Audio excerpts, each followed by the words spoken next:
5:30 in the morning.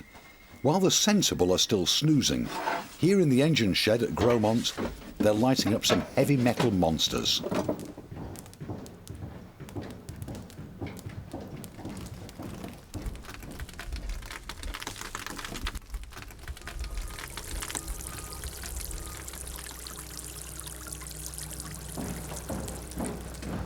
They come from every walk of life, people dedicated to keeping steam alive. Volunteers who put the fire in the belly of this living, breathing museum, the North Yorkshire Moors Railway.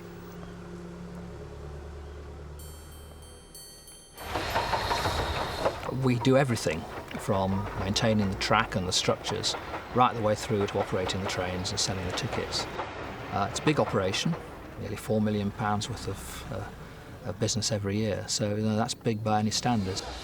And we find at this time of year particularly that people who come for a holiday in the North Yorkshire Moors, a natural thing for them to do is to spend a day on the railway. And they come back year after year, so they're obviously enjoying that experience. Thank you very much. Cheers. Yes, mate. It's brilliant the way it's run, like, you know. It's great to keep steam trains going anyway, isn't it? Oh, well, we love it. Go on an ordinary train, it's just nothing. Steam engine's got something about it. Scenic, and it's pleasant. Very, very nice. We can't ask for more. Take your time, do not rush onto the train. This is Pickering, not Piccadilly. And this is Goatland, not Aidensfield, although you could forgive the confusion.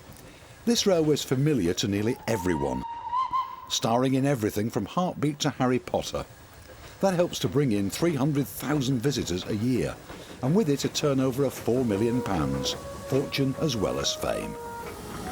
I think it was best described by one of the lads. I've just got a signal to Luther. Red! I've just best described by one of the lads as a railway going from nowhere to nowhere through a film set. Travel the 18 miles between Gromont and Pickering and you take a trip in time. To me, I often joke, it's 1959 here, it's never moved on, and this, look around you, the buildings, the scenery, the Yorkshire people, better be careful what I say about them, they haven't moved on much, but rightfully so. But it's kept its charm and kept its character and kept it as it should be. What it was when I started in 1961, the railway. This is how it was. Those coaches are the same colours. This engine is the same colour. This station is painted in those period livery. And it's got it. It's just got that railway atmosphere. That's it.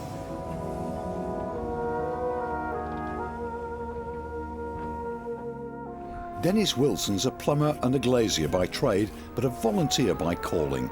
Over the years, he's done a lot of DIY here at his second home. I was on this railway when it was more or less when it was first started. When there was weeds in this track, 6 foot high, no windows in any of these, and the work I've done here is unbelievable. I've done plumbing because I was a foreman plumber. Glazing, as you can see, on all the stations, the Gromont signal box, the Whitby building, the porter's hut, track maintenance, weeding. I think I must be crackers because I love it, you know.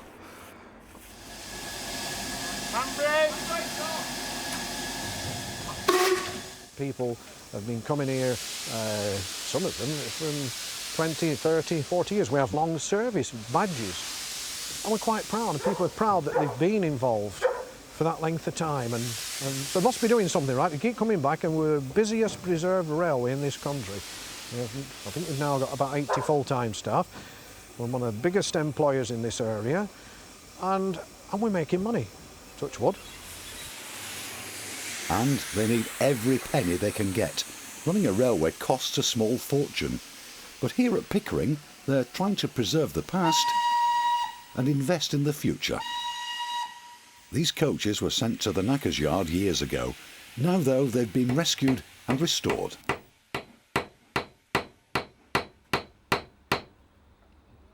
In their spare time, the first coach took them 8 years of work and worry to bring back to life, using skills that were almost lost a generation ago. For the volunteers of Carriage and Wagon, it's been a long and bumpy ride.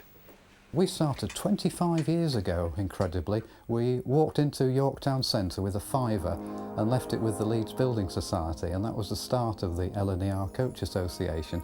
And for years we were mocked because these coaches are derelict. When the first one comes and you realise what a state it's in, oh dear, and you strip it down and you say, oh dear, and you think, how on earth are we ever going to do it? In fact, when you walk through them now, when they're absolutely gutted, you do wonder if they'll ever run again. But we have faith, and gradually as the coach transforms into a pristine, gleaming, beautiful coach, there's this wonderful sense of achievement that you've actually done something and you can show it.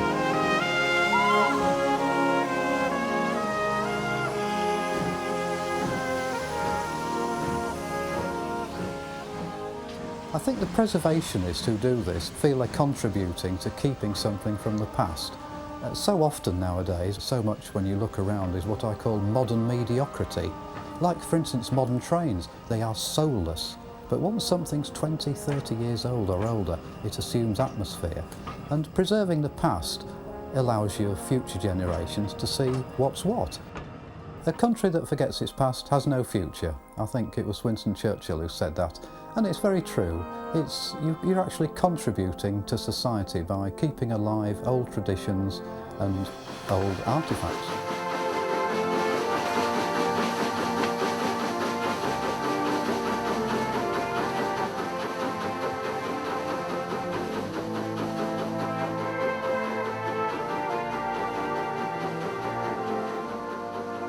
You can see what drives them, these people with steam in their blood. The men and women with a passion for the sight and the sound of a locomotive pulling up the hills of North Yorkshire.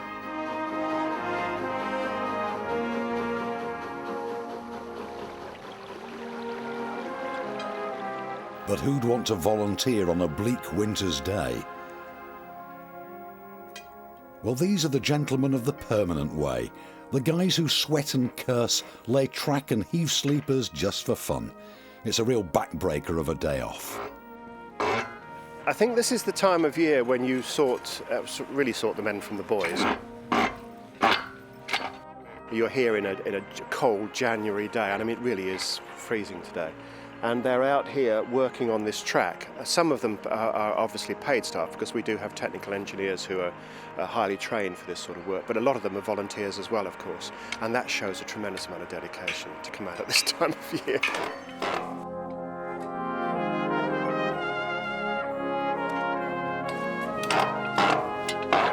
John Hassler's nearly 70. After years of this, he still doesn't want to be anywhere else. In the early days, it was a bit pioneering, you know, to come out and do this sort of thing. And I suppose in the end, it gets into you.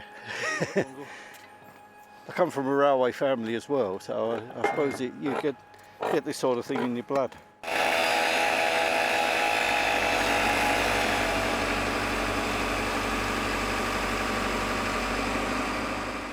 It used to be a lot harder when we used to carry these in by hand. These eight people to carry one of these sleepers in. They weigh about 500 weight apiece.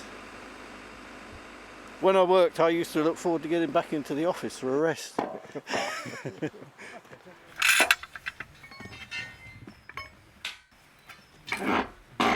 I do an office job, so I'm sat behind a desk most days, so just to come out and do a bit of exercise, and you end up sort of, well, like me, I'm not very fit, so you get sort of fairly knackered fairly quick, but it's just nice to get out, a bit of fresh air and a bit of banter.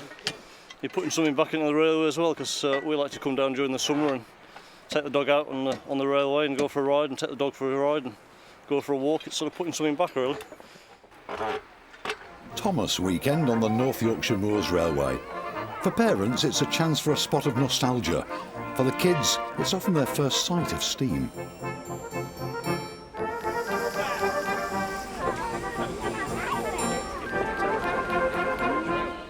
Two adults and one child for a Pickering. And does that include Thomas as well? Children may be fascinated by Thomas, but for grown-ups the hobby's become a bit unfashionable, and that's a worry for all of the heritage railways, desperate for new blood.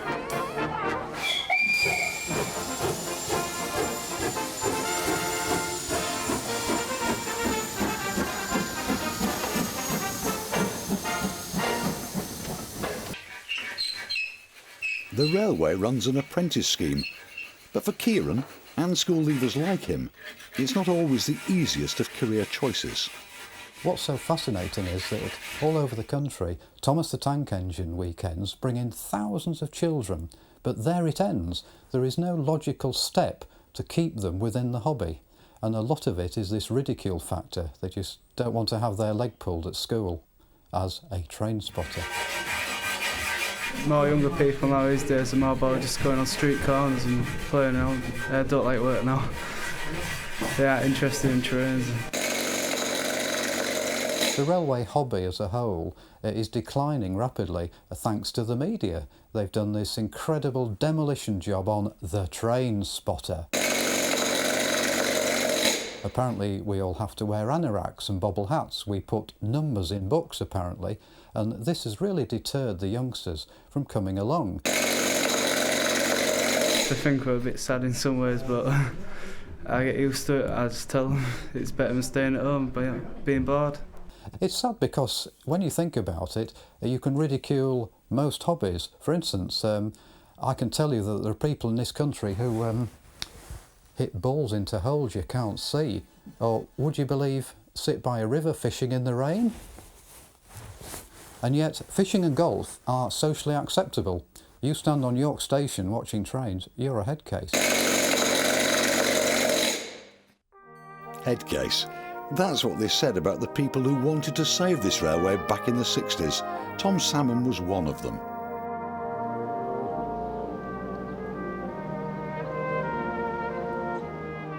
When Dr. Beeching began to wield his axe, Tom decided to try and do something, to try and save the line he'd visited so many times on family holidays. I got to love that railway and love the area. Newton Dale, I thought, was one of the nicest places on earth. And then, of course, years afterwards, and the Beeching plan came up. Not only to close a few railways, but pretty well a massacre of all the rural railways in the country. And to my horror, all 3 Whitby lines were included in the Beeching plan. And I couldn't bear to see the Pickering line go. Tom pulled together a small group of people who shared the same passion, railwaymen who knew the line and wanted to save it. There were 12 of us started it off.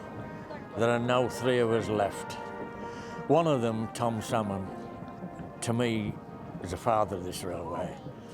If it hadn't been for Tom, I don't think any of us would have bothered. We were railwaymen, and the railway was dying, Beeching was pulling it from together and so forth. But I don't think we realised it. Tom did. Tom Salmon began a crusade, spreading the vision of a self-supporting private railway. He sweet-talked businessmen, persuaded the public, and set fire to the local imagination. Well, it was a tremendous undertaking because we didn't have anything to show. We didn't have a line, we didn't have any coaches, we didn't have any engines, so it was selling an idea. And that went on for the first 18 months. We had to go out, find members, find the funding. We ran raffles, whist drives, jumble sales, sponsored walks, anything that would bring in money. And we also went out and spoke at meetings all over the northeast of England to enrol members, anything we could do to get the message out. And by the time we had our first public meeting in November of '67, that was at Goathland Parish Hall, crowded out and very excited. We'd gone up to 620 members from nothing. Finally, in 1973, the end of the beginning. With a royal flourish, the line was open again. There was happy pride in what they'd done, the joy of achieving the impossible.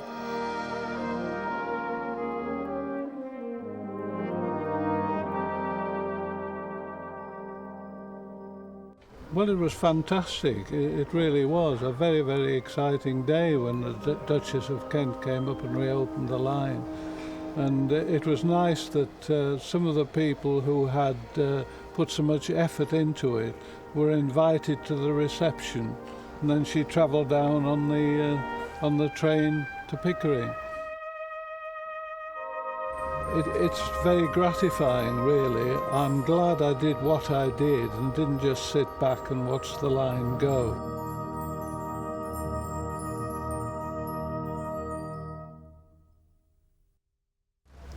This shows life member number 1, my wife's is life member number 2, and every time I travel on the train I can't resist, when I show my ticket, putting my membership card down as well.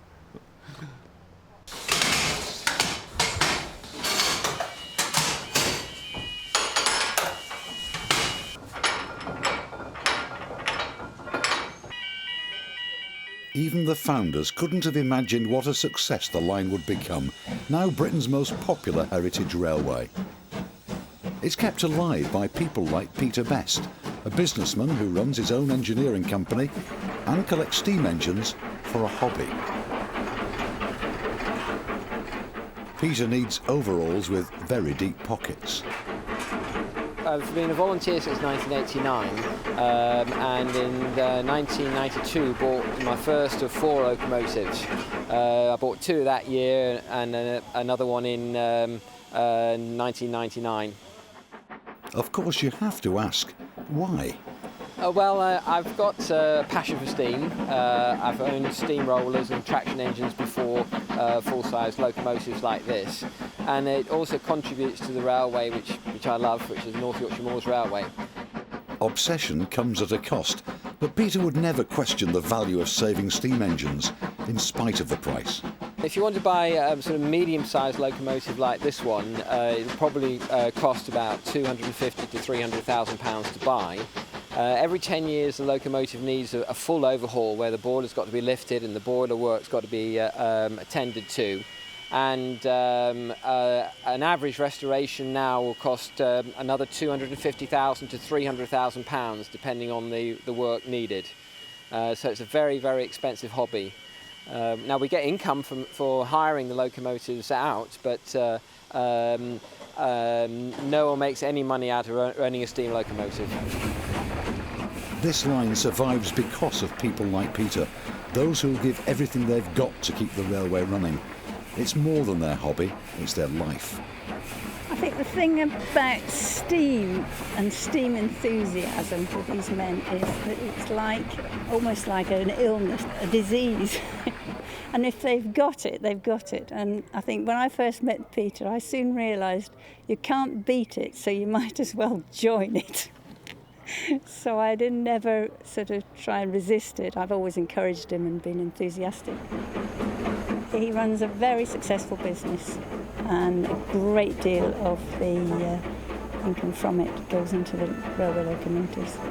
I think if people knew just how much, they wouldn't believe it. Ironically, Peter owns 4 engines, but he's not allowed to actually drive any of them. It takes years of training and work as a fireman to learn the skills to become an engine driver. There'll be a lot of sweat and slog before he can finally take the controls himself. Much to everybody's amusement, really, I'm working my way through the ranks of the footplate department. I'm now a fireman. I'm training to be a driver, but I'm not yet a qualified driver, so it's only when I'm on a training turn can I actually drive my own locomotive.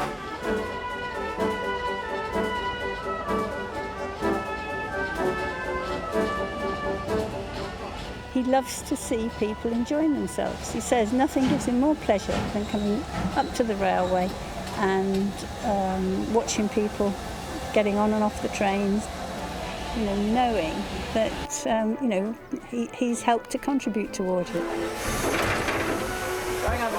The satisfaction of actually finishing a job like this and after 22 years or 2.5 years, 3 years of work, for it all to be put together again, a fire put into it, and it becomes alive, living and breathing as a steam locomotive again.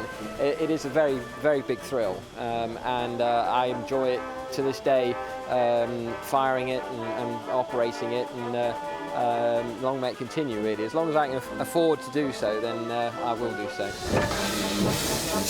Pickering Station. It's the end of a busy summer season for the staff and volunteers of Britain's most popular heritage railway. On gala weekend, hundreds of steam buffs and day trippers will be grabbing a ticket for the 18-mile journey north to Gromont. Down the platform, they're bracing themselves for a bit of a bun fight. 2 steak kidney pies, 1 leek and potato soup, steak kidney pies. When the chips are down, you can always rely on the ladies of the tea room. And a gala weekend we cater for roughly about 1,000 people a day. Not just meals, teas, coffees and bacon butters. We've just sold, I don't know, 50, 60 bacon butters this morning. Well, that's quite a lot for a small tea room like this. There we go, 1 engine driver. Today they'll be needing more than one. With several engines running on the line, everyone's getting steamed up. And some volunteers have made a special journey. My day job is I'm a consultant engineer, and I'm currently the chief engineer for the Manila Line 2 project, where we're building a brand new mass transit railway in Manila, the capital of the Philippines. So I've actually made a 17,000-mile round trip to come and be at gala this year. I've been there for 2 years and I haven't missed a gala during that time. It's a day out of the ordinary for us. We have lots of engines in steam, so it really recreates the atmosphere of the railways that we remember from years ago. And it shows members of the public what a very busy working steam railway was like. And one of our objectives here is to portray the history and the industrial heritage of the railways, and I think that galas especially help us to do that. It's a family, and the family is we don't talk about volunteers and paid staff anymore. We just talk about the railway staff. We're all railway staff, whether we are paid or unpaid. And there's obviously got to be a lot of volunteers because it would be uneconomic otherwise. But that family is great because you get people like some of the drivers and people that work in all the different departments. This is their hobby, this is their life. And to see the success of this railway is just unbelievable for them. It's such a great buzz for some of these people. I absolutely love this job. I'm a volunteer here, so I do it for nothing. Excuse me a moment. I like working with steam engines. I also like the fact that locomotive work is a team effort. The fitters in the shed, the crews out on the road, and when you're out on the road during the day, there are 2 of you, a driver and fireman and an engine, and you've got to work as a team. And it's amazing how the 2 men in the engine do work together. It's not just 2 men and a thing, it's a 3-way team. But these days it's not always 2 men and an engine, as more and more female volunteers climb onto the footplate. Schoolteacher Beth Furness is one of them. She's a volunteer fireman, and one day she hopes to become an engine driver. It can take years to climb the ladder to the top, and today Beth's keen to take some tips from veteran driver David Jackson. For a living, he runs a caravan park, but like Beth, he can't wait to climb into a pair of grubby overalls. It's just something I've enjoyed doing. Well, you've got to enjoy it. To get up at 5 o'clock in the morning and you get some good mates. Yeah. You get to and me. You get to use some fantastic machinery and the technology of different ages. So it's always interesting and there's always a new challenge. Beth's determined to make the grade. Being an engine driver is the real glamour job, and like most of the firemen, she'd be happy to put in years of slog to finally get her hands on the coveted driver's badge. It's like anything, you put your hours in and hopefully you start learning the job, and the drivers quite often let you have a go on the regulator once you can prove yourself on the shovel, as it were. And as time goes on, you get more and more competent as you're driving, and eventually you start getting put forward for exams and everything. So yeah, in the future, that's what I'm hoping for. I've only been a year on the job, so I'm still learning the fine art of getting it right. So she has a very big shovel, does Beth? Bigger than most firemen have. She brings her own. I do, yeah. And it's a joke because a lot of these old firing shovels have BR stamped on them, or LMS or LNER.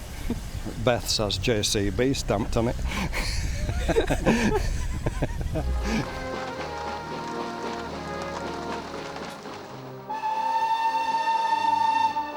It's grey and it's miserable, but you couldn't say that about these two. Colin, the fireman, runs a printing company when he's not starring in amateur dramatics, and Roger's one of the most experienced drivers on the line. They say he taught George Stevenson all he knew. Probably noticed there he slipped a little bit because it's pouring down. These things are very powerful and they tend to lose their feet. It's only like having your own car on a gravel patch up the drive, put your foot down something and where you go. Smile, you're on candid camera. Red one. Cheers, mate. Get going, that's a blowing off. Right, off we go. To drive the things at the end of the day is a tremendous thrill. It's all about power. It's also a little bit of show business. Because you're actually in the entertainment business doing this sort of thing. We're singing in the rain, just singing in the rain. What a glorious feeling, I'm happy again. I told you he was a character, you can't get out of that one, can you? Meet Oliver, the station cat at Levisham. On the North Yorkshire Moors Railway, every station has one. And like everybody here, they've got to earn their keep. Up at Gromonts, they'll often pass the hat round for the engine shed's unsung hero. Now this here, this is Mooney Mark II. This is the shed rodent officer. Might look quite friendly and approachable, which it is when it wants feeding. There we go. It came as a feral, and we've managed to tame it after about 9 months. But it kills all the vermin round here, both 4 legs and 2 legs. Keeps the population down. Its predecessor is buried over there, where that cross is down there. There was Mooney Mark I. That's not it really. That hasn't got rigor mortis. That's a stone one there we've set in there really. It did look like that. It was white once when it was born. I think the first 3 days. It used to live in the shed, this one, and it used to sleep underneath the engines, the warm engines.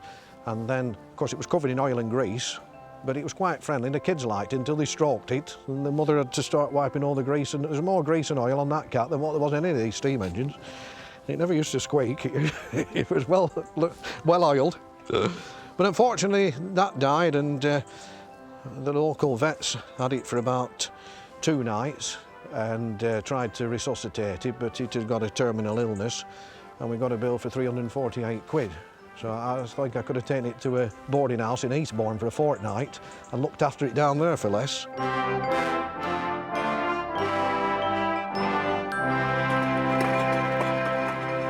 Over on Gromont platform, they're getting ready for a special excursion on the Diner train.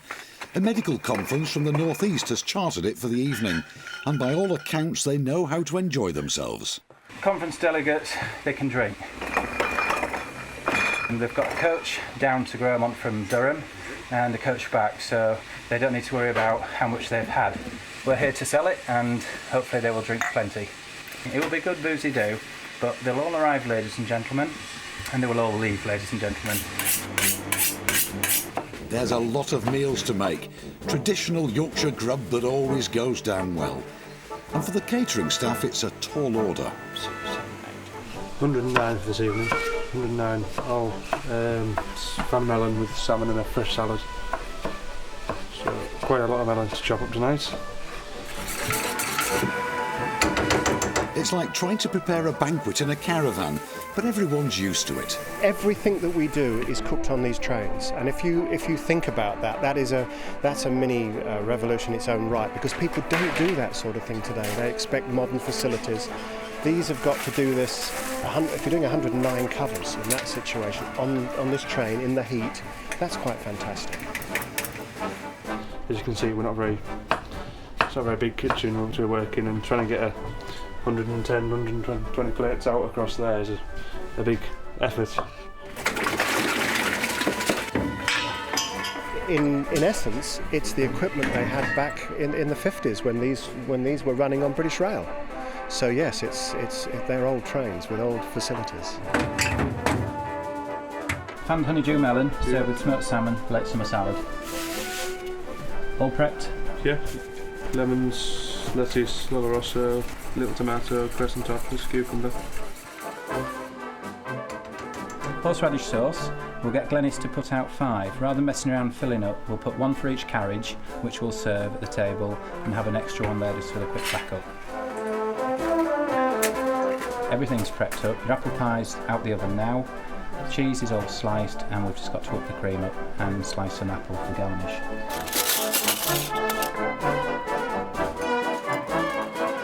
It is with a precision, military style precision, it has to be.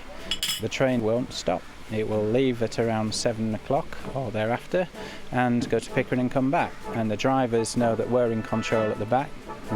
We know that the drivers are in control of the engine, and we all have a job to do. The Pullman cars have never looked better, and everything's set for a 7 o'clock departure. With over 100 passengers, the train's going to be fully loaded. Roger Barker's the driver, and it's going to be a trip he won't forget in a hurry. He's been given an engine with notoriously slippy feet. Part of this evening is a conference for doctors and surgeons specialists from around the world, covering a subject of mass spectrometry. And we want to make it an evening that they won't forget, and they will go away and tell other members of their team, if they ever plan on a conference in England, this is the place to come for the social side of the evenings. Oh, Roger. This is Mr. David Day. This is Roger Barker, the driver of the steam loco this evening. This evening they would like name boards with their company logos on, and everyone will be happy with that. Coach 25, this is in Coach A. It will be very impressive. Big steam locomotive coming into the station, 100 guests arriving. They will be thoroughly impressed. And that's before we set off.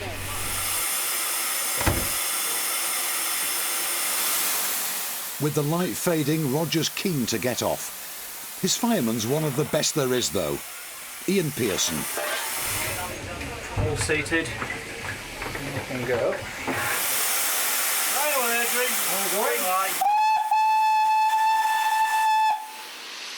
Finally, they're off. And it's straight out of Gromont and up one of the steepest railway hills anywhere. The climb is a frightening 1 in 49, and tonight the diner's packed to capacity.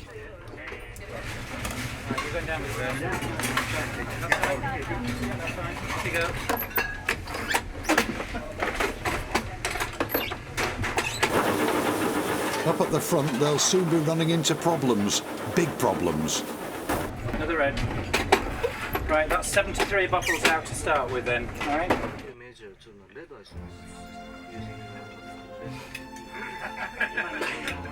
As the guests tuck into the melon, on the footplate it's going pear-shaped.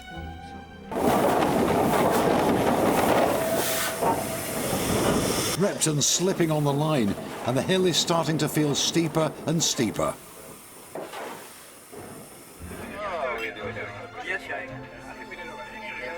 At this moment in time, the engine is slipping on the rail. With it being the 1 in 49 gradient, the engine is struggling.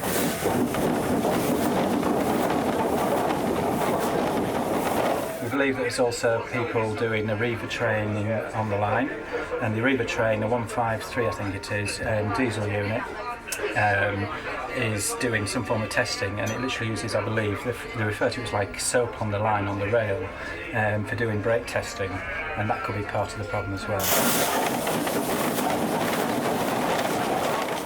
Roger's not pleased. Well, they'll be swearing and cussing, I should think. Lots of swearing and lots of cussing. I reckon they'll have earned the meal by the time they get to Pickering. Well, they've been practising today with skid pan tests for the reaver trains. They left all the grease on the track. The idea of the diner is that we go at 15 miles an hour so everybody can enjoy themselves. Unfortunately, we didn't really mean to say 1 mile an hour, but one of those things. The worst engine. Worst engine. Worst engine. Southern. She's had a days. Excuse me, please. She's had a days.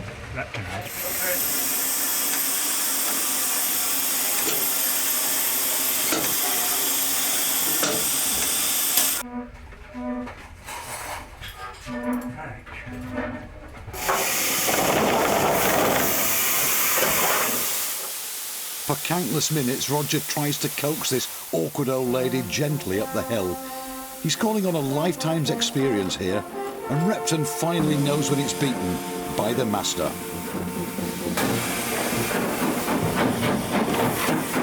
Well, we've not been defeated at this time of night.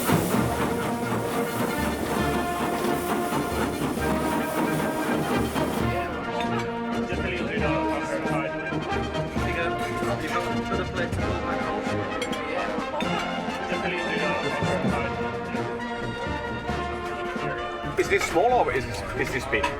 That's small. No, that's small, big. Big. Yeah.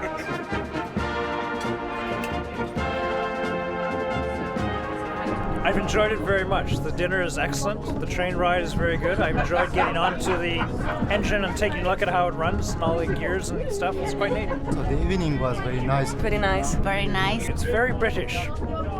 To me, unfortunately, the British are somewhat more conservative in things, and they tend to love the old traditional things. Canadians tend to throw out the old and replace it with new. And so to maintain something like this, to me, is very British.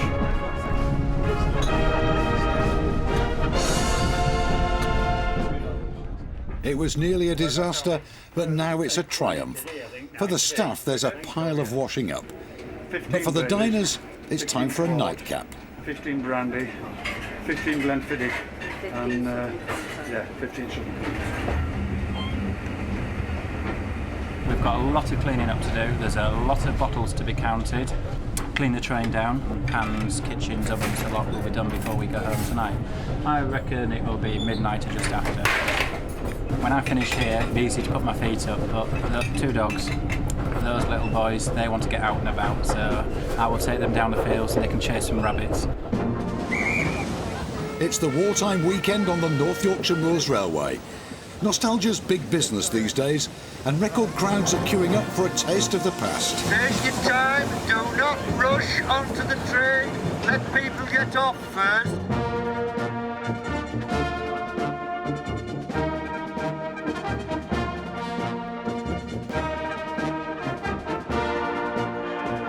Every year there's a military invasion at Pickering, with thousands of tourists and hundreds of reenactors turning up to relive the sights and the sounds of the Second World War. This little town's heaving with people, spectators crammed into every corner.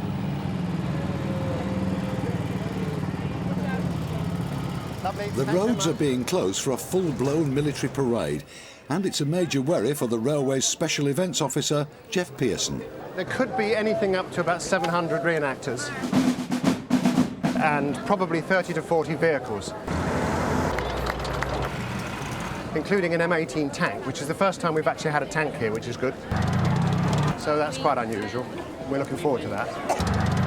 The interesting thing is we get some genuine old parties come and join us. We've got some women from the Women's Royal Air Force Association. We're all in the war. Turned up yesterday, 12 of them, and said, can we march? So we said, of course you can march, because you've got your passes and you're genuine. So that was great. It's tremendous business for the railway. I mean, I don't like to sort of just stress commercialism, but it's very important for a railway like ours to make as much money as we can to plough back into the infrastructure. It's getting very old now, and we need to replace a lot of stuff. So every penny we can make is vital.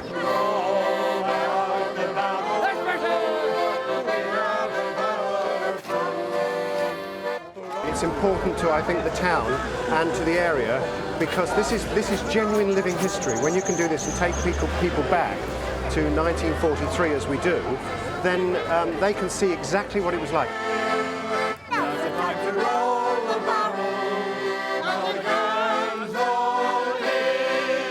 We want people to have fun, because actually everyone we speak to who was in the war will tell you they had a lot of fun as well as a lot of heartache.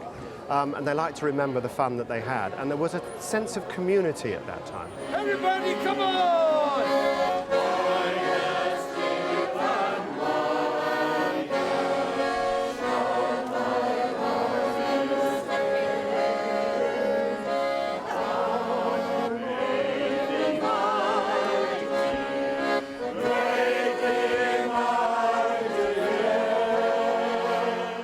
from the railway's point of view, of course, that was the time that they were used more than any other. Since the war, it's gone backwards, railways. This was their real prime time. And of course, they were vital to the war effort. And we try to reflect that in what we do here. The whole railway gets involved for the wartime weekend, with every station flooded with soldiers and civvies dressed up to the nines in authentic costumes. Sometimes it's so real you have to pinch yourself.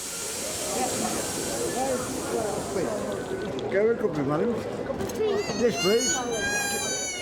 The military reenactors are always popular, the kind of attraction that always drags in the crowds. Extremely busy. Busiest ever, I think, this wartime weekend, yes. I think we fitted into a niche, a customer niche, which brings the people in. They like to see the old uniforms and the old genteel way of going about it. This year, the wartime weekend is proving almost too popular. With every ticket sold and every transport pass issued, the trains are jam-packed, and at Pickering Station they're standing room only. Still, there is a war on, you know. It's the busiest we've ever been. The guys that run it really publicise it, and we seem to have caught the mood. Peter's called out the maximum number of staff and volunteers to keep the railway running smoothly. But even then, it's all hands to the pumps. I can see records broken, because we had a good year last year, 1.3 million journeys. As you know, I always trot out the figures. We've hit the record in every part of the job today. This is the record of records. Of all the special events in the railway's calendar, the wartime weekend has always proved a particular success. We started this off about 30 years since to commemorate the lads and lasses that lost their lives in the war, the railway people. And it's built on this fantastic, can't believe it. And now you've got Pickering absolutely chock-a-block with vehicles, people, and I must admit, this is the thing I like. The ladies' dress, I think it's the finest dress that we've ever had. You take all your modern ones and old-fashioned ones, the war years, I reckon, around the war years, were the best ones. Do you like that one? I do. I prefer that one. Every reenactor likes to wear the proper gear, and at Pickering there's a roaring trade in glad rags from the 1940s. Sadly, not at wartime prices. I think that is better on you. Yeah, and it does look nice. It's a nicer suit. That is nice, but that's just nicer. We like that one. Yeah, I think so. Yeah, that one and that one. I'll go get changed now. Give those to your husband and then I'll sort you out. You get your credit card out, darling. All right? How are you getting? Good morning to you. How are you well? Yes, not bad at all, thank you. Lawrence, you are... All morning the troops have been reporting for duty and signing up for the military parade. Nice to see you on board again. We're over 800 strong this year, so the parade is going to meet itself coming backwards. All right. OK. Enjoy your day. See you on parade, sir. The march past is an evocative mix of enthusiastic reenactors rubbing shoulders with genuine veterans.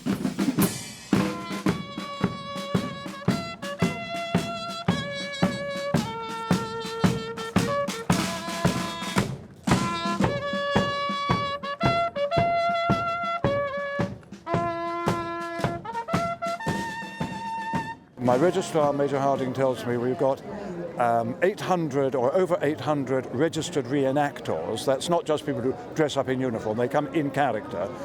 And we have 87 vehicles, civilian and military. But it's a big job.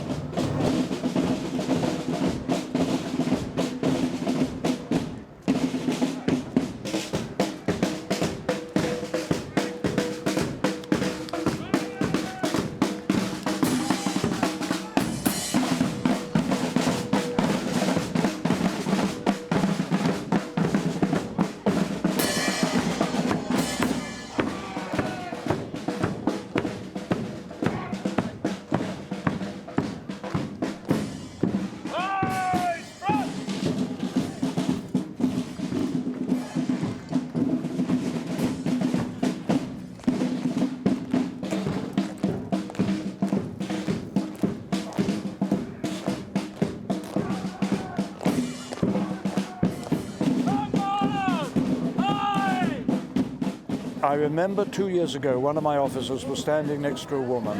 As the parade came down, the woman turned away, and she said with tears in her eyes, "I can't look, I can't look. I was here when they walked away that other time," meaning 1943-44, when the people who trained in this area and were made so welcome by Pickering people marched away to the station on their way to Operation Overlord, the invasion of Europe. And we don't set out to make people cry, but if we make them remember, we got it right.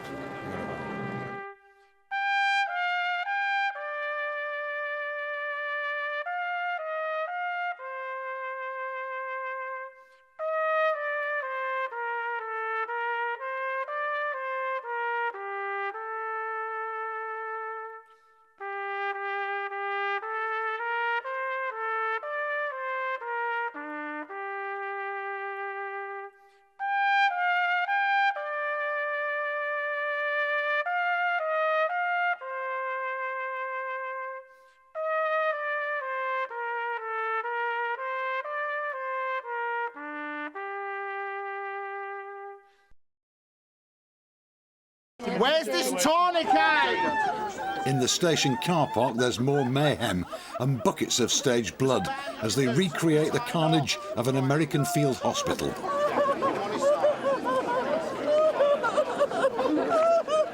Basically what it is an airman that's come down about a mile away from the town, a pilot. American pilot's gone into some trees and he was brought in by the local police. And we were basically a field hospital where we would triage the patient, which would basically work out, number one, he needs to go to the hospital first, and so on, 2 and 3.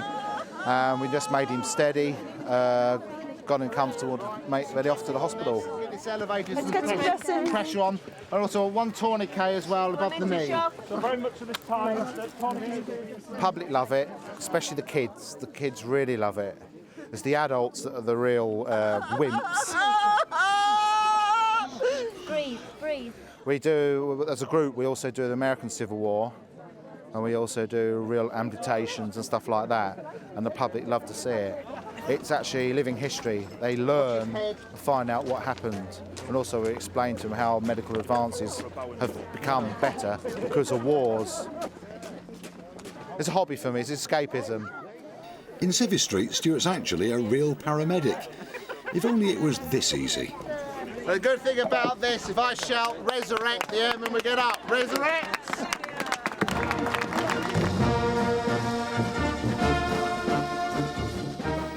It's 1943, somewhere in North Yorkshire. The trains are packed with a new generation of soldiers and sweethearts as the Second World War comes alive again. For some, the excitement is just too much. For the wartime weekend, every station's under siege. Here at Goathland, better known as TV's Aidensfield, Heartbeat's been seen off by Dad's Army. Should we have an air raid? Oh, yeah. For the gentlemen of the Home Guard, life's a bit quieter down here, away from the crowds, but there's still a genuine commitment to show what their fathers did and remember why they did it. I think these days there are a lot of people who don't really fully appreciate how we achieved our freedoms in this country. It's had to be protected all these years, and especially the Home Guard, amongst the rest of the troops, helped to preserve that way of life.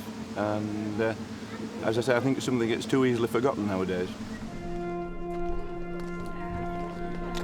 Back in Pickering, a cause for celebration.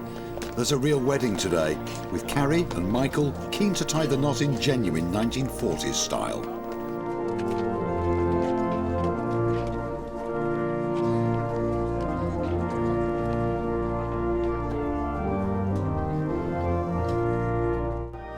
The Reverend Yvonne Baker, the wartime weekend coordinator, is back to his day job. But meanwhile, down the hill at Pickering Station, they're having a spot of bother.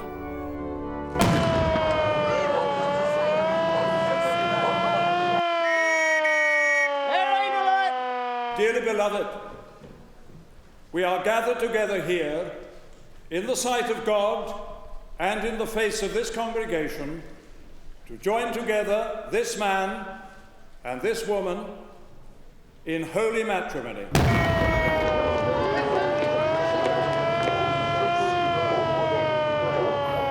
If any man can show any just cause why they may not lawfully be joined together, let him now speak, or else, hereafter forever, hold his peace.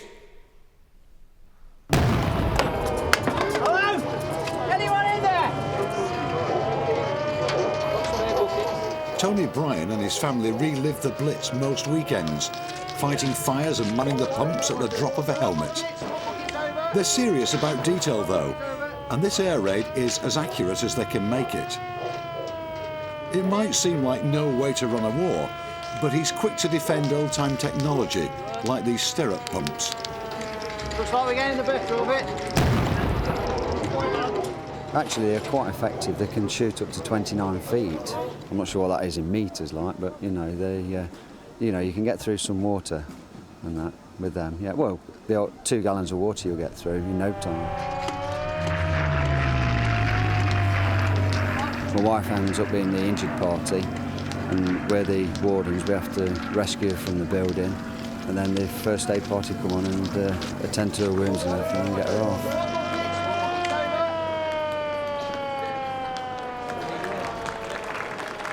For the crowds on the station, it's a fascinating sideshow and seriously good fun all round.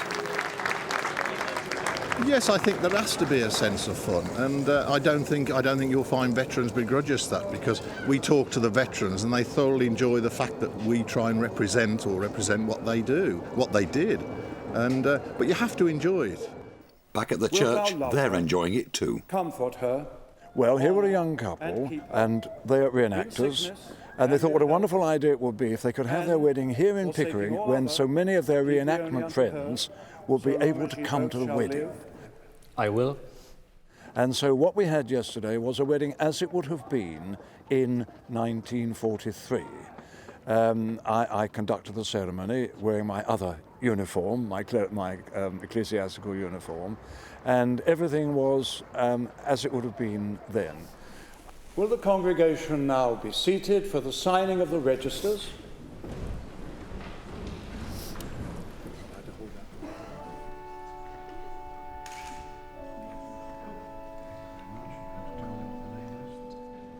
I did have somebody say to me when it was being planned, how do you feel about the bridegroom and the bride coming in 1940s gear, as a clergyman, how do I feel about it? I said, well, it makes a welcome change from the bridegroom coming as though he's dressed for Royal Ascot and the bride coming as though she's dressed as a medieval princess. We dress up and we call that the normal thing for weddings, but it's dressing up, it's reenacting.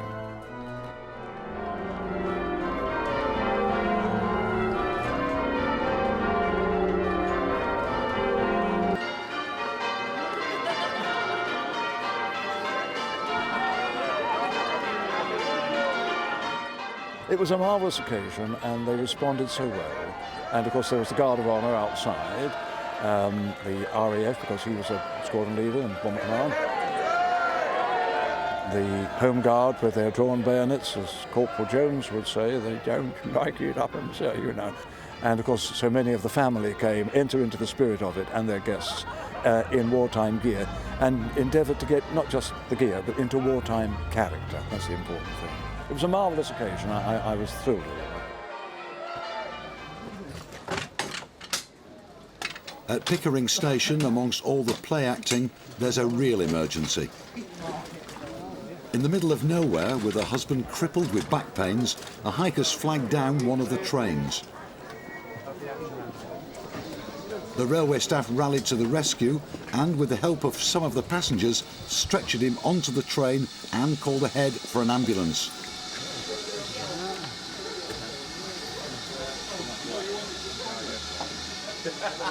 Now Stuart and the other paramedics are rushing to get him to hospital in York. For these hikers in trouble, the railway's been a real godsend. We were hiking in the Yorkshire North. We started yesterday and it was getting dark, but we were heading to the campsite somewhere nearby. I don't remember the name of the campsite. But he has got severe back pain and he couldn't walk anymore. And I couldn't move him, it was too heavy for me.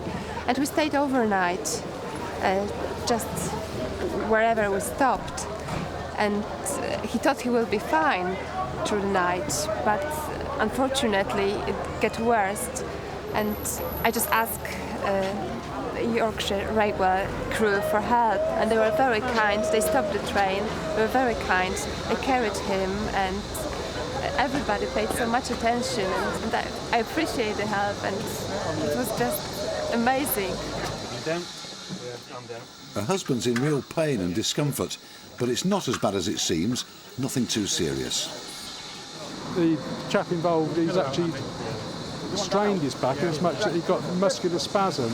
It actually come on last night, so they actually spent the entire night outside. So the lady was obviously in quite a lot of distress. The gentleman was comfortable, but obviously in a lot of pain from the muscular spasms. But got him back on the train, and the guard phoned for the ambulance to meet us at Pickering, and that's what he did. So we looked after him on the way back. For Stuart, it's same job, different uniform. Right, let's get down. We're always there to help each other, and I gave him a hand because I had the muscle to do the lifting. Okay, don't worry about him, he's going to be all right. Yeah, I know. No problem. Okay. Thank you very much for that.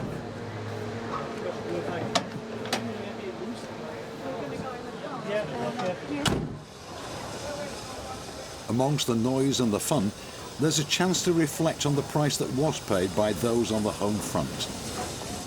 We meet this morning to pay our annual tribute to the railway workers who were killed by enemy action whilst performing their duties during the Second World War. The railway workers did not have to go to war. War came to them, and with it came death. Whilst others forget, we remember. We will now lay our wreath in tribute.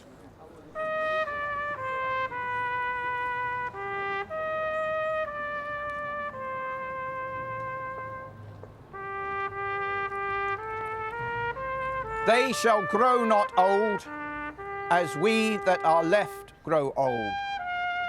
Age shall not weary them, nor the years condemn. At the going down of the sun and in the morning, we will remember them. We will remember them.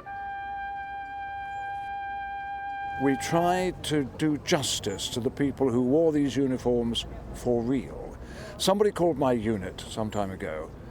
They said, really what you are, you're living war memorials. And I thought, yeah, we are. And we're proud to accept that title.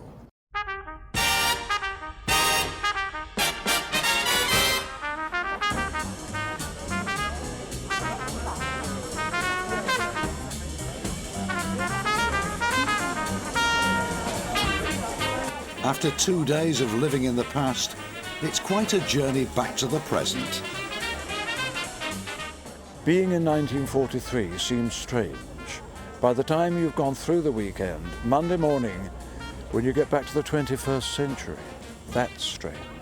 And that's the way it works. You get into this, the way of it, the way of living, and it is strange to come back to the harsh reality of the 21st century. Tucked away in a valley, Levisham station is miles from anywhere. Levisham and its sister up at Goathland are the only two stations on the 18-mile journey between Pickering and Gromont, and the people who know them love them. Levisham, though, is lucky to be here in the first place.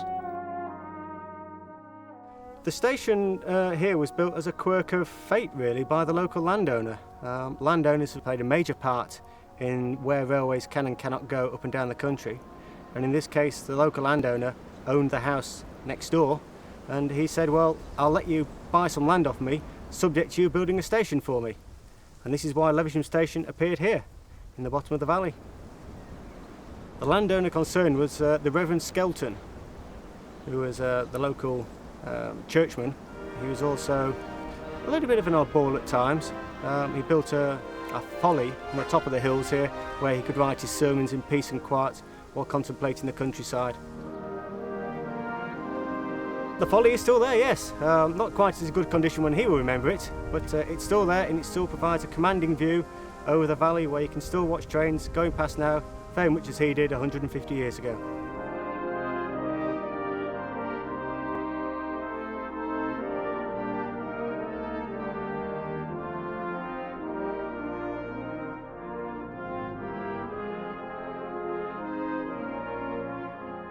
The steam engine is somewhat special as a machine. Somebody said that the steam engine is the nearest thing that man has created that is a living being, and it's a fascination that's enduring, and it seems to be enduring through the generations.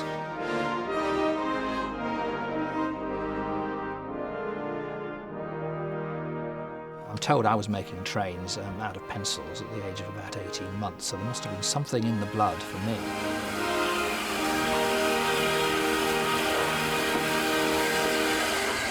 We haven't had steam engines running on in service on the national network regularly now for well over 30 years. But I believe interest in railways still remains one of the sort of top pastimes and leisure interests in this country. We're delighted to be able to serve it and to foster it. It's a busy day at Levisham. They've got visitors, a brass band from East Yorkshire, and an audience to fill the station and the coffers. The railway's summer concerts are a rare treat for this quiet place. We have had people get off the train and turn to each other and say, "But there's nothing here." To which the husband's reply was, "We told you there was nothing," and the wife's reply was, "Yes, but I didn't think you meant this much nothing," because the station basically comprises 2 platforms, the station house, 2 station cottages, and the signal box, and our fleet of wagons, so there doesn't seem to be much to do, but it certainly keeps us busy. Beth Sissons loves this part of the world. Monday to Friday she's a scientific researcher, but come the weekend she gets her sleeves rolled up. I've worked on this railway most of my life in various capacities. I started selling tickets when I was about 8 or 9 probably, under supervision. My parents have always lived up here and they met on the railway, and my grandparents have a holiday cottage, so I've always come up for holidays. And it's just taken off. I've moved up to York and now come down every weekend and do as much as I can. Beth spends as much time as she can here, lost in a valley, surrounded by the land she loves. It's a place she cares for so much, it's even changed the way she leads her life. I'm a witch, a pagan because of this place, because I've been coming here all my life, and it's so much in the middle of nowhere and it's so isolated that you can really go out and get into nature and sort of feel the earth around you. And this place to me has always had as much of a personality as the people in it. I like just leaving here and walking, and within 20 minutes you can be in the middle of nowhere all by yourself, and you can just sort of sit down and commune with the land and feel it talking back to you and sort of feel its spirit. It just gives me a real sense of peace and well-being. I can sort of feel myself relax. I always take a deep breath when we come over the top into the valley every Friday night.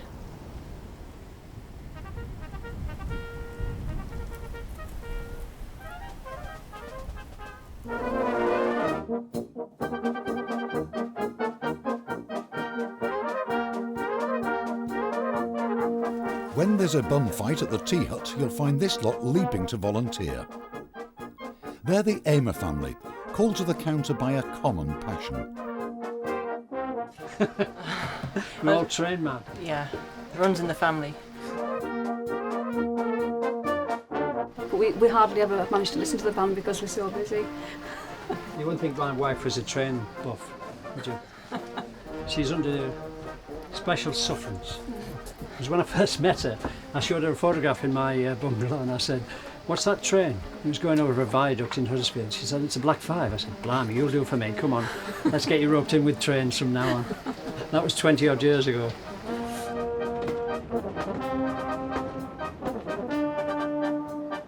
And up at the end of the line, the Pickering Station group are slogging away too, with a thirst for work and an eye for detail. This building has been painted in 3 basic colours. Light stone at the top, light Brunswick green at the bottom of the building, and the window frames and door frames are painted in dark Brunswick green. The idea is to replicate an LNER country station of the 1930s. The painting scheme has to be very strictly adhered to as regards materials, undercoating and primers. And today we've got everybody down working from the station group to try and get this building finished before the start of the main running season. And whatever they do, it has to be just right. We go down to minor details like the type of screws that we use, get the right type of screws, etc. We have disabled toilets on the station, which they didn't have in 1937, and we have modern catering facilities.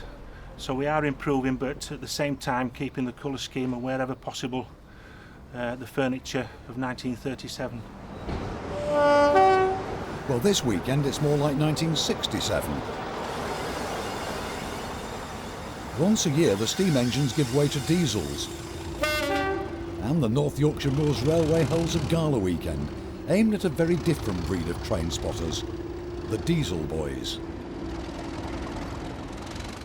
We should remember that there are many enthusiasts who've grown up in the diesel era and never remembered steam in its heyday, which after all finished in 1968, and it's a totally different breed of enthusiast. I'd describe myself as a diesel enthusiast, really. It brings a different type of enthusiast to the line, which there are a lot of people who are only interested in diesels and not interested in steam, and wouldn't normally come to the railway. So it's important to, for them to enjoy the weekend as well. They don't just spot locos. Many of them like to ride behind them or photograph every one. Some of them do look very stylish. We're trying to recreate what we grew up with, I think. Yeah. The enthusiasts revel in the noise because each class of locomotive makes a different sound, and some of them are very distinctive indeed. Well, you've got the smell of hot oil and the thrash from the exhaust and the scream of the turbocharger, that sort of thing. Yeah, I like it. Switch it on and it goes.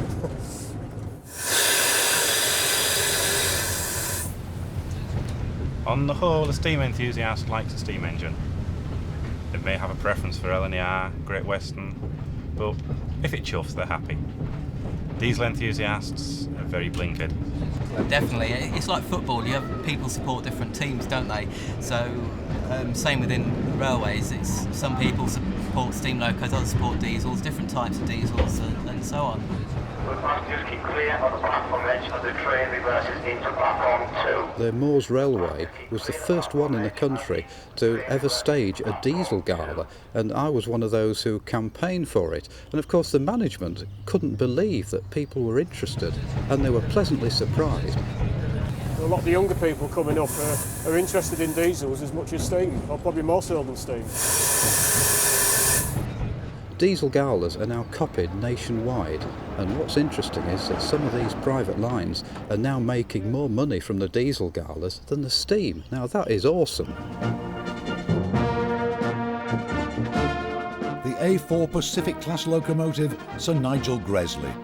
Built in 1937, it's a steam legend that holds the post-war steam speed record. The railways looked after this thoroughbred for more than 30 years, and Roger Barker knows the Gresley better than anybody. Now he's leading it through the biggest restoration it's ever had.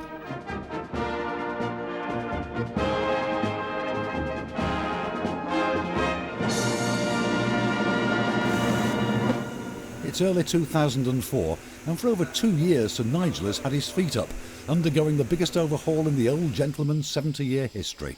Everything's been stripped down as far as it can go, a speed machine reduced to a bucket of bolts. But as with all steam engines, it just had to happen. We're doing what they call the 10-year overhaul, exactly like an aeroplane. When it's done so many thousands of hours, they strip it every nut and bolt. We're doing exactly the same thing with Sir Nigel Gresley. It's been a challenge for the staff and volunteers of the A4 Preservation Society. Well, it's a colossal job, because as the locomotives become older and older, you get metal fatigue, and you've got to check more parts, and there's some very strict rules to work to, and because this engine is certified, or will be again, to run on the main line, everything's got to be absolutely, in layman's terms, spot on. Stripping down a priceless piece of railway history, fettling every single part. When it's finally finished, it'll have taken a very long time. 3 years. We'd hoped to do it in 2, but we met problems that really, and additional costs, because till you strip a thing, you have no idea exactly what's to be done, especially with the boiler. everybody starts out with good intentions of what you can do, but you usually can add about 12 months on to what you normally think you're going to do it in. We're hoping to have it completed certainly by the end of the year. That's what we're aiming for. We took the bull by the horns and said it would be ready for this Christmas just gone, but I'm afraid things have overtaken us.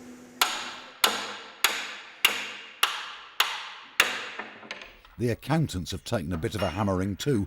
The unexpected snags and extra boiler work have made for a build that's starting to sound rather frightening. Colossal expense. I mean, this is costing, really, I think, in round figures, 550,000. For some, though, working on Sir Nigel Gresley has proved an experience that's simply beyond price. My late husband used to work for the railways, and it was his, after he died, it was his boss that said to me, well, why don't you go to the North Yorkshire Mills Railway? You like steam engines. And I said, but what can I do? And I started off working in the shop on Gromont Station, and just progressed from there to be a ticket inspector, then a guard, and then got involved with this in 1997. So that's how when I became a widow, that was when I started becoming involved. Right, we're going to try these pins in here. Right. The railway runs an apprentice scheme, but on this project, most of the labourers come from a generation that grew up with the Gresley. Getting hard work at my age, and a lot of other people. I mean, sometimes on a Wednesday we have a lot of volunteers on it, and the average age of the workforce, I can tell, is over 65, but they love it. It's a labour of love. I know it's a bit of a cliche, but it's a labour of love, and at the end of the day, when the thing's running again, it's alive, it's in steam, it's hot, you're doing 80 mile an hour on the main line, it's all worth it. Yeah. That's the reward for all the hours you spend in the cold in here.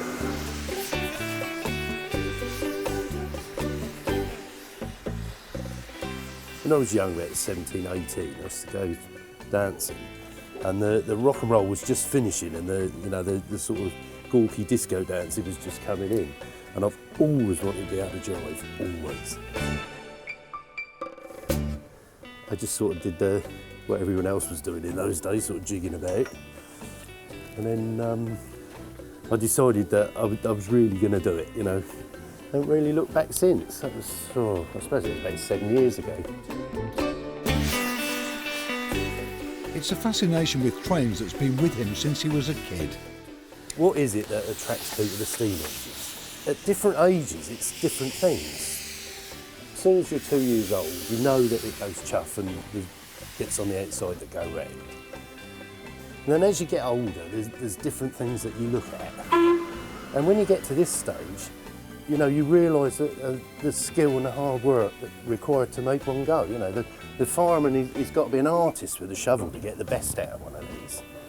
And you can have the best fireman in the world, the best engine in the world, but if you can't get the power down on the track, because that's my job as a driver, putting the power on the rail. If you can't get the power on the rail, you're still not going anywhere. In Gromont, John's helping out as a fireman today, and they're planning to revive a grand old tradition of steam. Clear it outside. Clear this side. Together with his driver, John Walker, Mr Middleditch is hoping to sneak off for the full Monty on the footplate. What we're up to is we're keeping out of the foreman's way. If he can hear the engine moving about, he's happy. And what the plan is, we usually shuffle up and down a few times, blow the whistle a few times so he thinks we're busy, and then we're going to fly down here amongst the coaches and hide. And while we're down there, we'll be doing a bit of a fry-up, I think. It's worth it, though.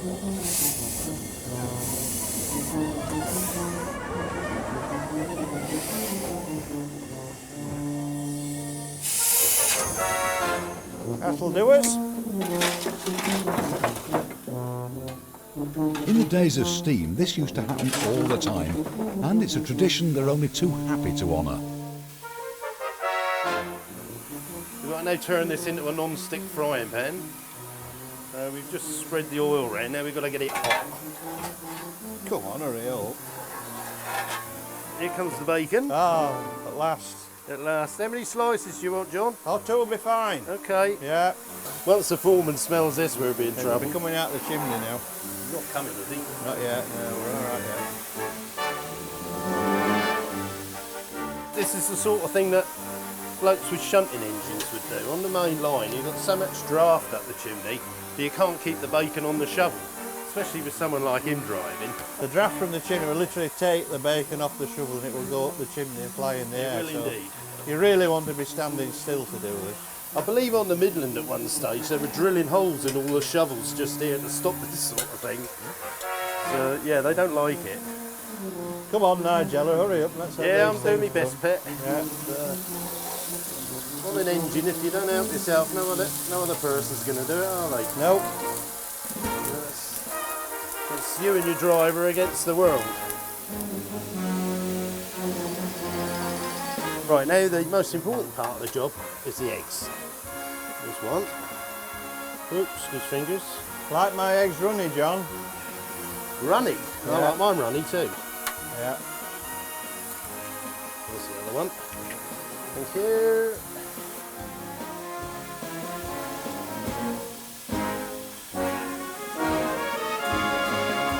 And there we go. There we go. And there's first course breakfast. Thank you. Ooh, so you've got to look after your driver. See, he's posh. He's going to put his tomato sauce on the side of Yeah, the I plate. know. If I'm the driver, I've got to put it on the side.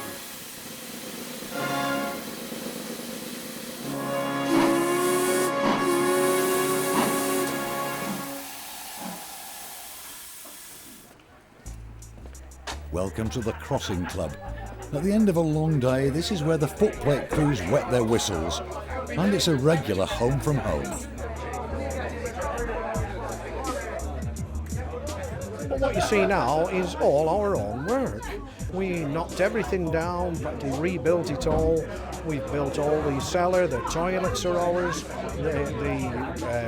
all the decorations, beams, the ceiling, everything was done by our own hands. The bar, we're quite proud of, we built that ourselves, and we didn't realise just what a commercial success it was going to be, really. I didn't realise just how many drinkers and alcoholics there were in downtown Gromont. It's kept us going.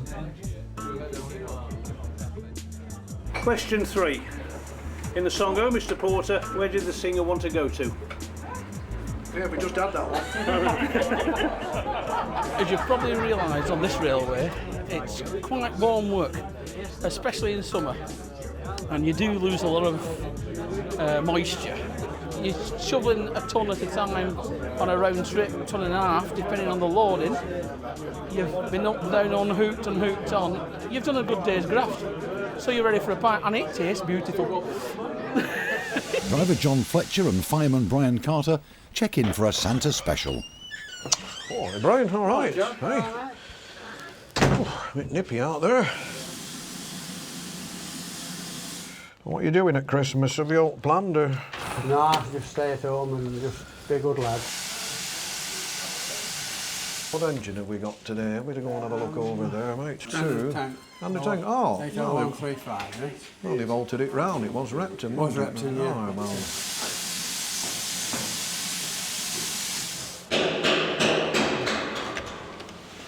Ah, she's there in all her glory. Goodness me. John's oiling up the engine. It takes hours of work to get the metal monsters up and running every day. And it can be chilly in the engine shed at 5:30 a.m. on a December morning. This time of the year we've warmed the oil on the firebox stroke plate there, so that it's easier, it flows a lot easier, you see, that's the thing with it. Yes, of course it's hard work, but there's nowhere else John and the footplate crews would rather be. There's a lot of people who'd like to be here doing this, what I'm doing. There would be. Who would travel miles to do it, and actually do, of course. I mean, my fireman, I think, is from Newcastle. Some guys come from all over the country, really. In fact, from abroad, we have firemen from Holland. We had a guy from America who used to come over here firing, yes, and off other railways in this country, other preserved railways, and to work here, which really is possibly the best of them all.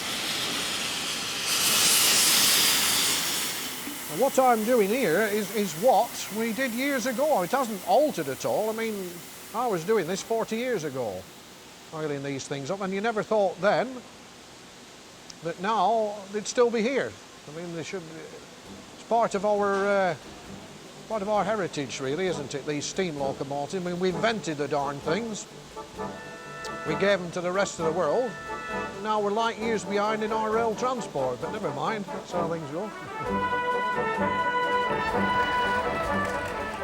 When John's not managing the railway shop at Bromont Engine Shed, he's driving steam engines on the main line. And when he's not doing that, John's playing trains up in his spare bedroom. With myself, I'm happy surrounded by railways of any description. It doesn't matter whether it's there on the main line or North Yorkshire Moors Railway, narrow gauge railway, model railways. I just have a natural love for railways, really. I don't think I've always been interested, really. I think I was at least 9 months old before I got an interest, you know, it sort of came about from there. But I seem to have been interested in it all my life, really. When a youngster, like model railways was the thing, I'd spend ages just going round to the railway stations and taking engine numbers and going, and on a weekend go out on the bikes, push bikes. Taking numbers, but that's when you could go out for a day and parents could let you go out then and trust that you'd come back. And the rest of John's place is more like a museum than a home, packed with railway memorabilia and models. I mean, it has probably got a bit over the top, really, but it's like a ruddy museum, and I feel like one of the exhibits, really. I know I've told them up there at the railway, if they find me one morning slumped over at fireplace, I'll have to be stuffed and mounted at the doorway and just taking me £1 admission fee. You just put it in a box. You know, like when the dogs died on the stations and they stuffed and mounted them and you put so much money in. I can see me being like that, yeah, at the door there, still taking money. And they're taking money here too. In the Railways Pickering office, they'll raise funds any way they can. This time of year, gift vouchers are really popular for Christmas presents. People buy them, they can spend them in the shops, they can spend them on trains, they can spend them on the diners. That's a favourite one. And another favourite's the Santa Specials, and that's meant wrapping thousands and thousands of presents and months of planning. There's a tremendous amount of work goes into Santa Specials. We start off thinking about Christmas in something like July, thinking about themes. We have costumes to make, we have grotto to design, we've got to build it, with the station to decorate, the trains to decorate.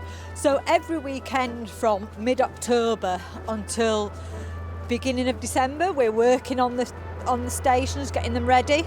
And then every Saturday and Sunday leading up to Christmas, we're then busy with the actual running of the trains. Tremendous amount of people need to be involved. It takes at least 15 people to run the train, just the actual Santa side of the train, without talking about guards and engine drivers and firemen. But those that come really enjoy it. It's really worthwhile. Further down the platform, they're giving the Santa Special a bit of a wash and brush up. For cleaner Chris Lack, it's a chance to get the gloves on and the tapes out. Today it's the same as always, status quo. Every status quo record from 1968. I've got all their albums, every single they've done. And I've got imported singles from abroad what were released over this country. Jack is the other cleaner at Pickering, and when she's not on the trains, you'll find her down the road, dishing out the chips. Hey, don't do anything else? Well, if you see them at the end of the day, they look as if like a herd of pigs has gone through them. You've never seen a state like them. There's crisps, sweets, spilt drinks. We have dirty nappies thrown under the seats. Well, I don't want to discuss the toilet. To work, it's a nice place. I think if you didn't like working on the railway, you wouldn't be here, because the pay on this railway, as a preserved railway, is not comparative with working for Railtrack or Jarvis or people like that. Their pay is far higher than ours here. So it's a mixture of a wage that you can live on and actually enjoying your job. And there's a lot to be said for making a compromise like that.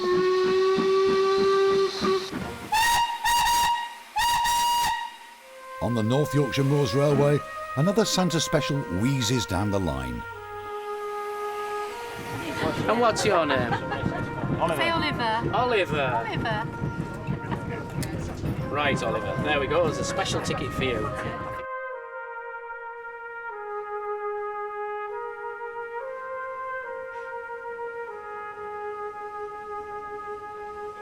Across at platform 3, they're getting the Pullman coaches ready for a Christmas diner. Morning, everyone. 103, I believe, for lunch today. Saturday 20th, all right? Saturday 20th, 103. In the bar, we've got Ron and Glenys. In the kitchen, we've got Janet and Jade. And in the other kitchen, we've got Matthew and James, okay? The operation's very slick, but with over 100 diners on a narrow train, you have to know exactly what you're doing. 2 people will clear all the starters for each carriage, and then 1 steward will come through and plate up. And what we do is follow forward. So where you see the tables set out 4 and 2s in here, we work our way forward, and that way we're checking left and right that everyone's got their main course, the vegetables and potatoes follow on straight on.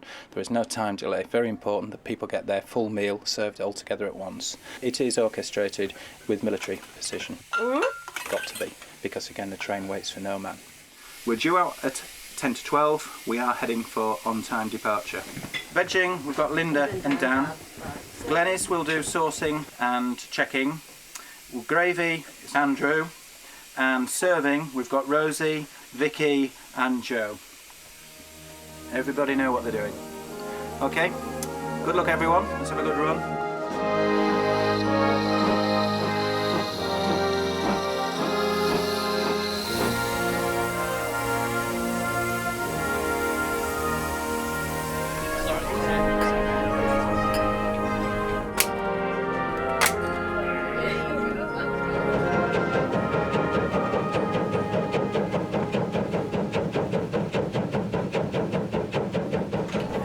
Takes us back to a bygone age, really, of what travelling was really about. I think it's just the novelty of the train and having a lovely meal as well. It's good, yeah. Really enjoy it. Well, it's a bit like fairyland, really. You're going backwards to your childhood memories of trains. On the Santa special, they're getting through a mountain of presents. Another amazing effort by the railway's volunteers. They spend days and days and days prior getting it all ready, packing up the parcels, taking all the bookings. And have we got anyone here who would like to go and see Father Christmas? Yeah. And would you like to go and see him now?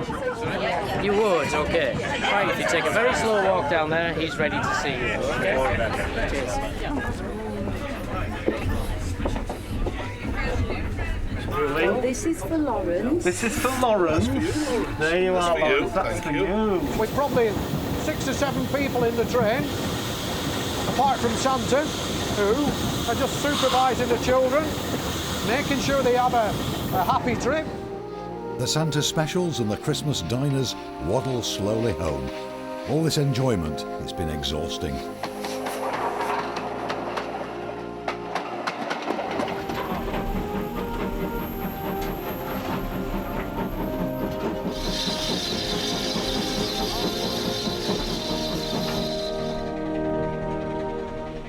If you think that we've done something like 11,000, 12,000 mince pies and coffees, we've done winter warmers for fathers so they can sit there and say, oh, let the children get on with it, I've got a nice drink. We try to make everybody as happy as we possibly can. And it's wonderful for the volunteers because it's the one time of year you can relax and enjoy yourself because everybody's in a good mood. And so the build up to Christmas is nice for us as well as them. It's hard work, but everybody enjoys it.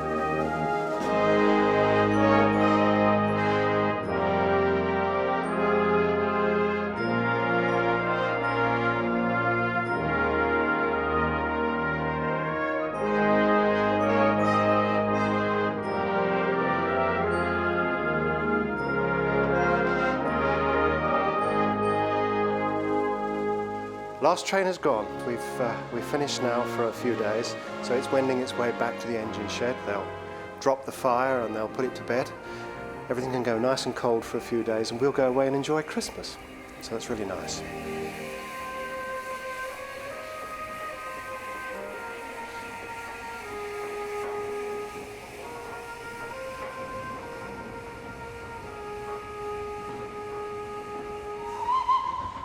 Goathland. This is heartbeat country and one of the most popular stations on the North Yorkshire Moors Railway. It's a great place for a day out, and if you're lucky enough, you can stay even longer.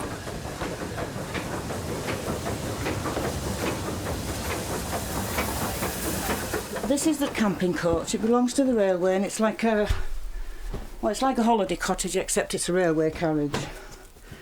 And people pay a lot of money to come in. £600. I mean, you get free travel as well as the cottage, but in with it, which really it's not bad. They come in and rebook in each year, and there's at least 12, 18 months wait for it.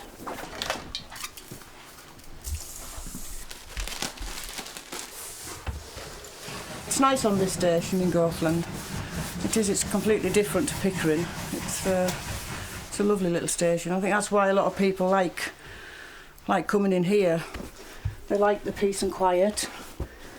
They see a lot of heartbeat being filmed. They like that as well. There's just something about the place. It's like magical. A lot of people think it's lovely. Well, I do myself. I love coming up here. And so does Derek Hall. He's a retired policeman who travels miles to work for nothing in one of the railway signal boxes.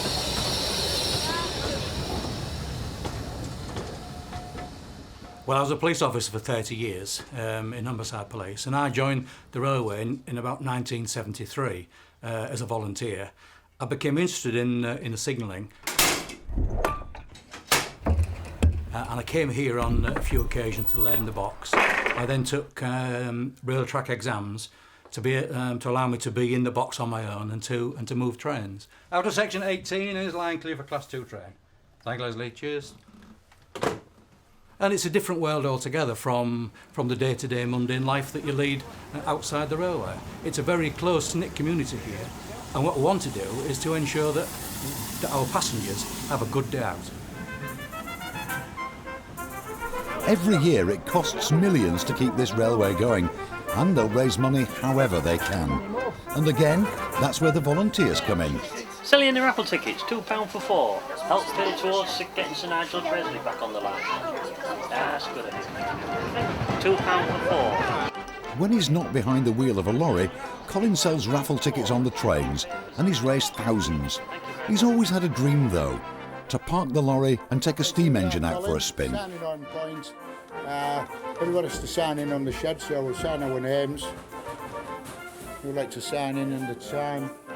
This is called a sampler course. This is where the two gentlemen and ladies do come, and we take them on, prepare an engine, as we've just done, and then we let them have a little drive and fire up to Goathland and back. We don't actually go into the station, we just do a couple of trips up and down and then back to shed again and stable the engine. Just to let them go driving and firing. And the young ladies, some were quite good actually at shoveling coal, yeah. Yeah, when you show them how. Right, this is our engine for today, so what we'll do, first thing we ever do is get Today, Colin's enrolled on one of the railway's footplate awareness courses. For a price, anybody can get a taste of what it's like to be an engine driver. You can book a week, or like today, a short one-day introduction. Usually birthday presents, that's the usual thing, especially on the taster courses. It's a birthday present from somebody, 60, 65, and then they come on, you know. The other week we had a lady from in the Midlands somewhere, a church organist. What's that called? An oil can. It's not. It's called a feeder. An oil feeder. So, yeah, there's all sorts of people come. Vicars, they're very popular. They like steam engines as vicars, yes. Now, as you're going round, put a bit of oil around there. The time to come on the footplate was by my wife and the children, who on my 65th birthday came up with this brilliant idea. Look at the front end, the heater pipe's okay, the coupling's okay. And today is our 44th wedding anniversary. So unfortunately, I left my wife at home. But yesterday we went out together and we had a meal last night. So yesterday, today, 2 absolutely wonderful days.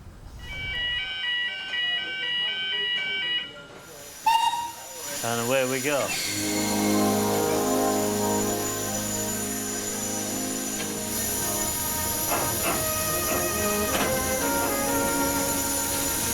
It's all yours. Oh. There you are. Right, sound your whistle and go through the tunnel.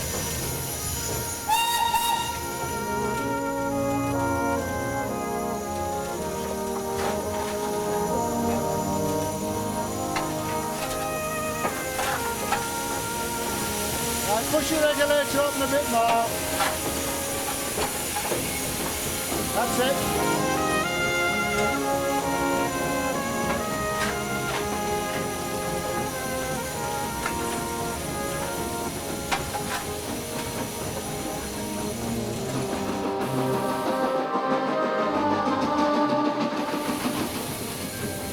Collie, put your foot on that pedal there and push it down, that lever there. That's to push it down. That's the cylinder cocks. That's not the stick right on. There we go now.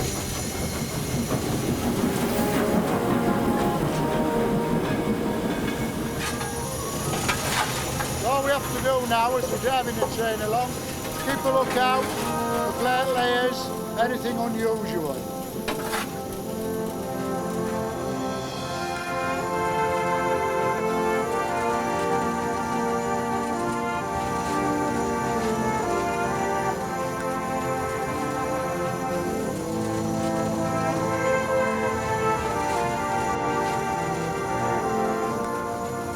I've driven most of my life, driven the wagon most of my life, and I've driven other things, but this has, I think, the absolute beast in it, and a beautiful beast at that.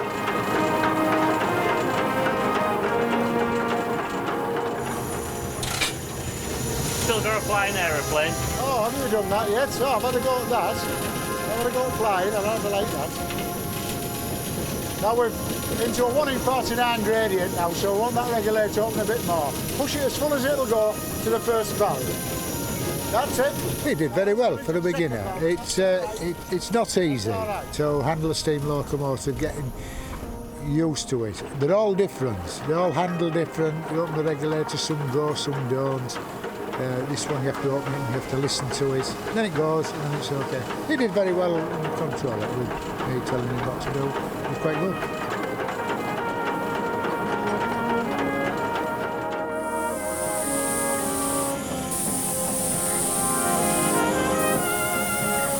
Fortunately now is a generation of kids who've never really seen or smelt or even heard of a steam locomotive. And you're going to get, in the years to come, it's going to be the only place you're going to find it. And here, you can find it. And it's beautiful. It's beautiful. It's been a great day for Colin, and for the railway, the footplate courses bring in valuable funds. It's very important for us to be generating income. Obviously, this railway is led by volunteers. We get an awful lot of volunteer help. The railway would be nothing without that. At the same time, there are also some hugely expensive tasks. Overhauling a steam engine can cost anything up to £500,000. We've got several dozen bridges and structures on the line. We've got a tunnel. None of this is looked after cheaply, and we want to clearly to preserve the railway, to improve it and to build it up for the future. So we have to balance that commercialism with the fact that we are preserving a piece of the past.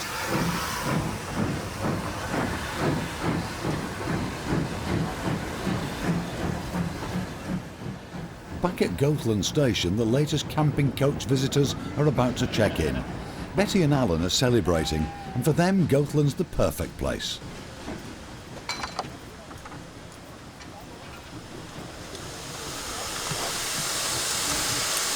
Right one first time.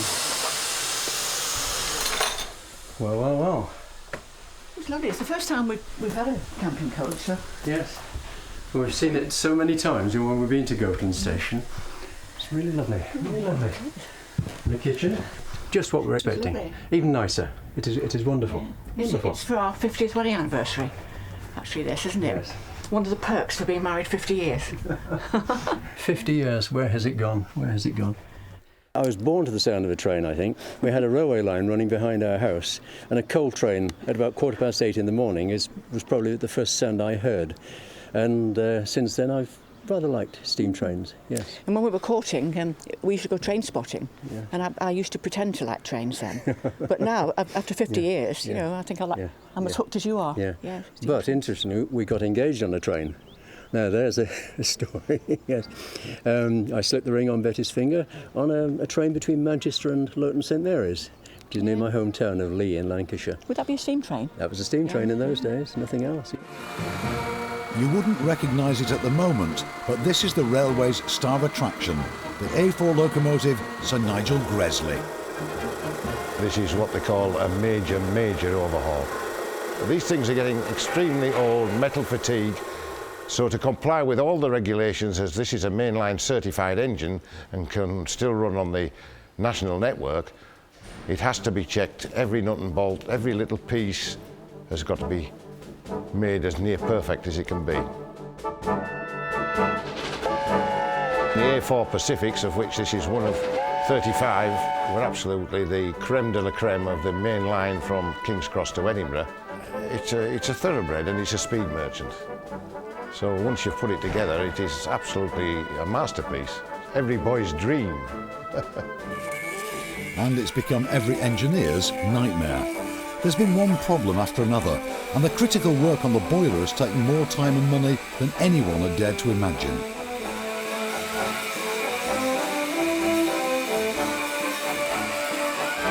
When we estimated the boiler work, we based it on a simple retube of the boiler and the main parts that we thought, and we could see before it was stripped, had to be done. Unfortunately, as it's turned out, the work from the simple boiler overhaul and refurbishment has actually doubled. So everything that we hoped wouldn't happen has happened. With luck, that means it could be running by the spring, unless, of course, there are more problems. But once the boiler's sorted, they'll be racing to get it back on the line.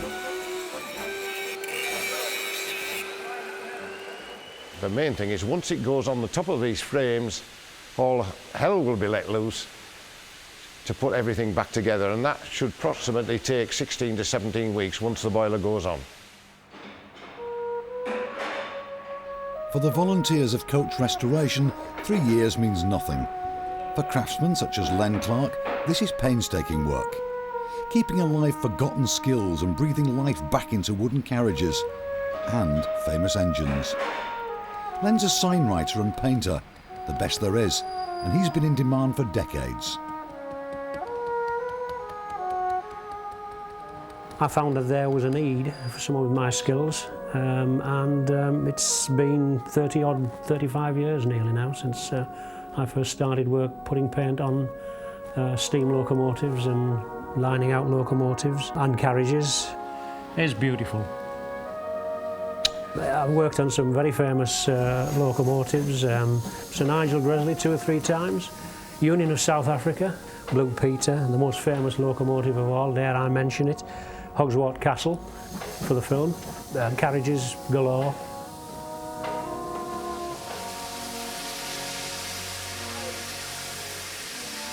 Because I'm nearly 70 now, I don't know how many more years I'll be able to do this, but I suppose ultimately one day I shall hang up my paintbrushes and go away. As the blood gets thinner, the enthusiasm wanes, I'm afraid. The railway's trying to keep skills alive and at the same time looking for ways to ensure survival in an ever-changing world. The North Yorkshire Moors Railway has always had one problem, and that is that it's 18 miles of track with nothing either side of it except the moors. We have no land, we don't have facility to do other things. So our real problem is to say, how do we get more passengers onto our line when we're full anyway? So I think our future has got to be in looking at ways of increasing the amount of trains that we can do, but also looking back towards Whitby and looking towards saying go back to its original position where it was the Whitby to Pickering Railway as opposed to the North Yorkshire Moors Railway. Well, the line's already there, but it's part of the National Rail Network, and they need special permission to run steam trains to the coast. Now they want to find a way through the red tape that prevents them from running a regular service. The one thing I want to see before I go, I would like to see that little bit at yon end, Gromont down to Whitby. And then we've got the whole of the George Stephenson Whitby to Pickering Railway. I would like to see that. The North Yorkshire Moors Railway is the Whitby and Pickering Railway, and we're 6 miles short of our goal. We need to go to Whitby. We can't block Gromont up day after day with traffic when 6 miles away down the road there's all the facilities there you need virtually to run a train into a town. We'll be going from Whitby, a town, to Pickering, a town. And no doubt in time the railway will be extended to Malton and join the national network in the south as well as the north. The future of the railway is in the hands of this man. Philip Benham's the new boss. He spent a career in railway management, and today he's taking over from Peter Pay, who's been in charge for the last couple of years. Sue's the office secretary, but ask anyone and they'll tell you she's the real brains of the organisation. She's sorting out Peter's leaving do, and Sue's got no doubts about the sort of qualities the new boss is going to need. It's not so much managing the railway, it's managing the people that run the railway. It's a very big thing. You've got to be a big people person. It's all about people and how they interact with each other and how they work together. It's about people. Railways is secondary. Safety of the railway is a primary thing in that. Getting the money in to keep it running. Because when you are the best, 4 million turnover, nearly 1.5 million passenger journeys, it's a big railway. And Philip's had a different sort of experience to me in higher echelons, being better looking and younger and better off. Peter's been great. Not easy for him handing over, but he's been super. He's passed on to me all that he knows. He's been very open, he's been very frank, and he's been very helpful. But it would be foolish not to realise that this is a huge challenge, and working with people is critical.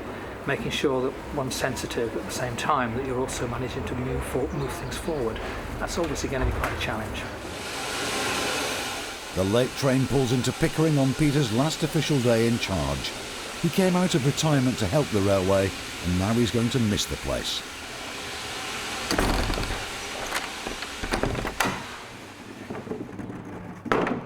I'm very proud of what they do, because they turn out in all weathers. Last winter in Gromont, they nearly all managed to get to work, and people in their villages where they lived didn't go to work. But my lot turned up to run trains, and I think that's incredible. You have to love the railway to work here. That's what it really amounts to. There's a feeling of change about the railway, excitement about the future, but pride in the past. He's brought the railway into the 21st century. The 2.5 years that he's been here, he's really made a change to the way the railway thinks about its operations and runs. It's very sad, yes. Sad to see him go. He's been a good laugh and he's been a good boss, yeah. We've enjoyed having him here. Brought a lot of people together, the whole railway, and whether it be volunteers, paid staff, whoever, brought us all together. Friends, I am very pleased to be here tonight to thank Peter on your behalf for all the work he's done for the railway over the last 2.5 years. I'll wish him all the very best from myself and from you all. I think there is something that I have to give to Peter, a lifetime ticket for the tea room.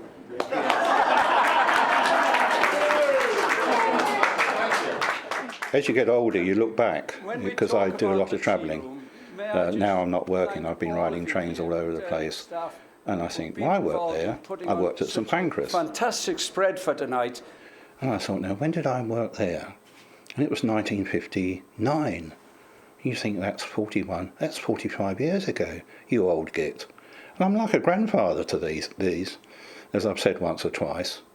And I wish I was, as I clip their ears. Enjoy it. I think it's 5 years copies of BR timetables. No, I'm trying to sell them. Right. All the very best. Thank you, Neil. In Thank your you for the retirement. opportunity.